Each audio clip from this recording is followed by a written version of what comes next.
Kisah nyata, belum lama. Ada orang tua itu kalau sholat di masjid di shaf pertama. Setiap sholat ya di shaf pertama. Sampai pada suatu hari selesai dari sholat baru salam, assalamualaikum warahmatullah, assalamualaikum warahmatullah. Ini orang tua yang biasa di shaf pertama tiba-tiba maju ke depan ke tempatnya imam, duduk di depan imamnya, lututnya nempel dengan lututnya imam. Sedangkan imam ini mesti berzikir setelah sholat, belum selesai. Ini orang tua tanya kayak orang gesusu, jadi tergesa-gesa. Ini orang tanya, ya imam, wahai imam, ajarkan aku sesuatu yang bermanfaat yang bisa nanti masukkan aku ke dalam surganya Allah Subhanahu wa ta'ala. Ajarkan aku apapun itu, sesuatu yang bermanfaat.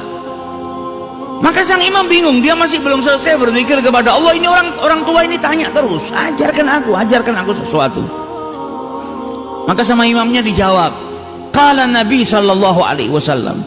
Nabi sallallahu alaihi wasallam bersabda, kalimatan, ada dua kalimat, habibatan ilar rahman, sangat dicintai oleh yang maha pengasih lagi maha penyayang. Khafifatan ala lisan, ringan diucapkan di lisan itu. Thaqilatani fil mizan, akan tetapi kedua kalimat ini sangat berat di timbangannya Allah Subhanahu wa ta'ala. Subhanallah wa bihamdihi subhanallahil azim. Kata orang tua tadi, ulang lagi, saya belum hafal. Diulang sama imam. Qala Nabi sallallahu alaihi wasallam, kalimatan habibatan ilar rahman, khafifatan 'alal lisan, thaqilatan fil mizan, subhanallah wa bihamdihi subhanallahil azim.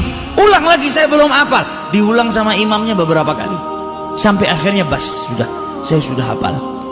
Mulai detik itu ucapannya Nabi Muhammad dibawa sama dia kemanapun, dimanapun dia berada, berjumpa dengan siapapun. Ada pernikahan dia ketemu orang, qala Nabi sallallahu alaihi wasallam, ingatkan orang. Ada dua kalimat dicintai sama Allah, ringan di lisan tapi berat di timbangan. Subhanallah wa bihamdi subhanallahil azim. Ketemu siapapun dia ucapkan, ketemu anaknya, ketemu tetangganya, ketemu sahabatnya, di masjid, di luar masjid, ada tamu ke rumahnya, selalu dia ulang-ulang kalimatan habibatan ilar rahman, terus diulang-ulang sampai akhirnya datang suatu ketika dia sakit, masuk rumah sakit tidak sadar, selama beberapa hari nggak sadar, koma. Sampai ketika keluarganya semua berkumpul, di saat dia dalam keadaan kritis, tiba-tiba yang sudah beberapa hari nggak buka matanya, tiba-tiba lelaki tua tadi membuka matanya. Maka keluarganya bahagia, nunggu ayahnya sudah koma dalam keadaan tidak sadar beberapa hari, tiba-tiba buka matanya. Dokternya pun gembira. Ketika dokternya hendak memeriksa si pasien tua tadi, dipegang sama yang tua tadi. Yang tua tadi memegang dalam keadaan kedua matanya terbuka sambil berkata, ya dokter, wahai dokter, Nabi sallallahu alaihi wasallam bersabda kalimatan, dua kalimat dicintai sama Allah, ringan di lisan ketika diucapkan namun berat di timbangannya Allah Subhanahu wa ta'ala. Subhanallahi wa bihamdihi subhanallahil azim.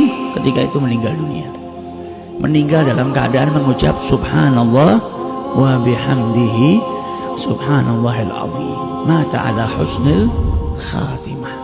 Nah ini kalau sudah dibiasakan, terbiasa. Kalau kita di setiap waktu senggang istighfar, waktu senggang sholawat, ya apa yang kita biasakan itu, insya Allah kita wafat dalam keadaan mengucap itu.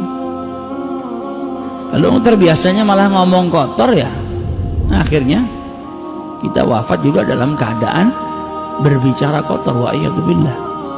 Sukanya ngerasanin orang, akhirnya matinya dalam keadaan ngerasanin orang. Sukanya ngadu domba, matinya dalam keadaan ngadu domba. Wa'iyadzubillah. Namun kalau orang saling berzikir, maka kebiasaannya berzikir itu